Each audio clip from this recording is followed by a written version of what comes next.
Heart break एक ऐसा शब्द है जिसको सुनते ही हर किसी के माइंड में एक याद, एक चेहरा, एक सीन फ्लैश होता है। एक कॉल जो कभी वापस नहीं आई, और एक मैसेज जिसको सीन पर ही छोड़ दिया गया, और एक दरवाजा जिसके बंद होने की आवाज आज तक कानों में गूंजती है।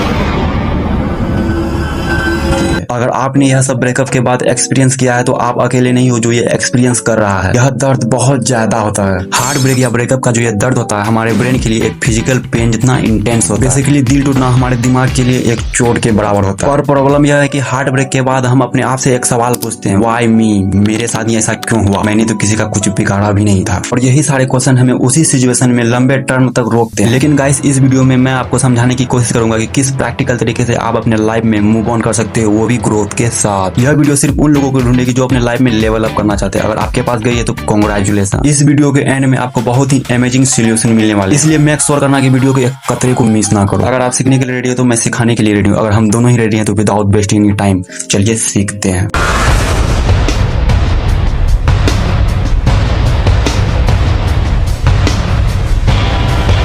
देखो, वीडियो काफी ज्यादा इंटरेस्टिंग होने वाली है। इसे और भी ज्यादा इंटरेस्टिंग बनाने के लिए 3 चैप्टर में डिवाइड करूंगा, जिसमें से चैप्टर 1 है when the heart break in truth speaks. देखो, दिल टूटना सिर्फ एक रिलेशनशिप का खत्म होना नहीं होता, बल्कि आपकी आइडेंटिटी का भी खत्म होना होता है। मतलब हार्ट ब्रेक सिर्फ किसी इंसान को खोना नहीं होता, बल्कि अपने भविष्य की उन उम्मीदों को खोना होता है जो आपने उसके साथ देखे। हार्ट ब्रेक के बाद आपको एक चीज जरूर लगती है कि मैं खो चुका हूँ, मुझे खुद ही नहीं पता मैं कौन हूँ। देखो, रिलेशनशिप में अक्सर हम अपने आप का एक हिस्सा छोड़ देते हैं। हम अपने पसंद, अपने सपने, अपने स्टैंडर्ड को बहुत ही सॉफ्ट कर देते हैं। और जहाँ रिलेशनशिप से पहले हम आई बोलते थे, अब हम वी बोलने लगते हैं। लेकिन जब ये भी टूटता है तो आप बचते हो, जिसके बारे में आपने कभी प्लानिंग ही नहीं की थी। इसीलिए हार्ट ब्रेक का दूसरा चैप्टर है सेल्फ अवेयरनेस। हार्ट ब्रेक के बाद आपको बहुत ही एक रियलिटी वाला मिरर दिखता है, जो आपको बताता है कि आप कौन बनना चाहते थे और कौन बन गए। बेसिकली हार्ट ब्रेक के बाद आप अपने आप को शीशे में देखते हुए कहते हो कि हम आपके हैं कौन। देखो, साइंस भी यह बताता है कि हार्ट ब्रेक के बाद लोग अपने डीपर पैटर्न पर ज्यादा फोकस करते हैं, जैसे अनहेल्दी अटैचमेंट स्टाइल और एक स्ट्रॉन्ग चीज, पर्सनल बाउंड्रीज। मतलब आपने अभी तक जिन पावरफुल चीजों को इग्नोर कर रहे थे, अब वो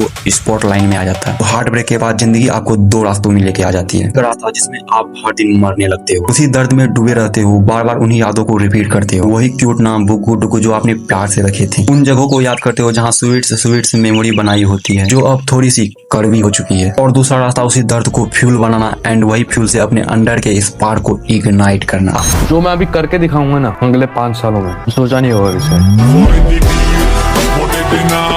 आपकी एक्स या आपकी जिंदगी में देने वाले जो भी दर्द हैं, वो जरूरी नहीं है कि आपको तोड़ने के लिए आए हो, बल्कि आपको दोबारा बनाने के लिए भी आ सकते हैं। लेकिन आप सोच रहे होगे कि हार्ट ब्रेक के बाद एक क्लियर टर्म में मुझे बताओ कि ब्रेकअप के बाद मूव ऑन कैसे करें। हाँ, तो वही बताऊंगा आज के चैप्टर 3 में। देखो, जब इस हार्ट ब्रेक का शोर धीरे धीरे कम होता है, तब आपका एक न्यू फेज शुरू होता है। यह वही मोमेंट होता है जब आप खुद समझने लगते हो कि आपकी जिंदगी में कुछ चीजें इसलिए खत्म हुई ताकि आप नए चैप्टर पर मूव ऑन कर पाओ। एंड प्रियंका चोपड़ा की एक बहुत ही अमेजिंग स्पीच सुन रहा था। उन्होंने एक बहुत ही अमेजिंग लाइन बोली, आप अगर नए चैप्टर को पढ़ना चाहते हैं तो अभी तक इससे पीछे जो भी हुआ वो सब भूलना पड़े। I don't read my books backwards. I like to go to the next chapter, not to the previous one, because I know the story. अगर इस चैप्टर को मैं इजी लैंग्वेज में समझाऊं तो आपके ब्रेकअप फेज में पहले आप अपने आप को समझिए, पुरानी मेमोरीज को डिलीट करो। आई नो कि ये बहुत ही डिफिकल्ट होगा, लेकिन ये चीजें आपको पीछे खींचेगी। और उसके अलावा अभी आपके अंदर बहुत बड़ी आग है। इस आग को किसी बदले की भावना में नहीं, ना फिर अपने आप को कोसने में कि मैं कितना गंदा दिखता था, मैं कितना मोटा हूँ, मैं कितना पतला हूँ, या फिर मुझे बात करनी नहीं आती थी। ये सारी चीजें आपको पीछे खींचेगी। देन आपका मूव ऑन फेस बहुत स्लो हो जाएगा। बल्कि उन एनर्जी को अपने अंदर एनालाइज करो, उस स्किल पर काम करो जो कभी आपने छोड़ दी, जिसमें आप बहुत ही परफेक्ट हुआ करते थे, जिसके लिए लोग तालियां भी बजाती थी। लेकिन अब आप वो सब बंद कर दिए, वही वी वाले कॉन्सेप्ट के। अब उस कॉन्सेप्ट को आई बनाओ। हाँ, तो हम इस वीडियो में बहुत सारी चीजें डिस्कस कर ली। अब आते हैं इस वीडियो के मेरे फेवरेट पार्ट पे, यानी अपने एक्सपीरियंस के हिसाब से कह रहा हूँ। एंड आप भी इस चीजों को ध्यान से सुनो। हार्ट ब्रेक आपकी लाइफ का एक एंड नहीं होता, बल्कि एक न्यू लाइफ की शुरुआत होती है। आई नो रिलेशनशिप में आपने बहुत सी लोगों से दूरियां बना ली, अब वक्त है उन स्पेशल लोगों को अपने लाइफ में लाने की। क्योंकि मेरे दोस्त, जब भी आप खाली रहोगे, आप वापस से उन इनकम्प्लीट कॉल्स के बारे में सोचो, वो सारे सपने जो आपने किसी के साथ देखे थे लेकिन पूरे नहीं हो पाए। लेकिन जब आप अपने आप पर फोकस करते हो और इन चीजों को मान लेते हो, जो मैं इस वीडियो में बताना चाहता हूँ कि हार्ट ब्रेक एक टीचर है, एक बहुत ही स्ट्रिक्ट टीचर, जो हाथ में छड़ी लेकर आपको मारते हुए सिखाने की कोशिश करती है। और हमारे लाइफ में ना ये टीचर बहुत कम मिलते हैं, लेकिन जब मिलते हैं तो उनकी हमें रिस्पेक्ट करनी चाहिए। बेसिकली हार्ट ब्रेक आपको एक मिरर दिखाने आया, उसने आपको दिखा दिया आपकी सिचुएशन, आपकी पावर, आपकी रिस्पेक्ट। खुद ही सोचो, आप इतने ही स्पेशल होते तो सामने वाला जाता ही क्यों। इसलिए नेक्स्ट टाइम आपको इतना ज्यादा powerful, special, respectful successful and intelligent बनना है, अगर लोग आपके पास आए और नेक्स्ट टाइम अगर आपके साथ हो और जाना चाहे तो वो 1000 बार सोचे। बाकी अगर आपको यह वीडियो अच्छी लगी हो तो ऐसे ही और इंटरेस्टिंग एंड इन्फॉर्मेटिव वीडियो देखने के लिए चैनल को सब्सक्राइब करें।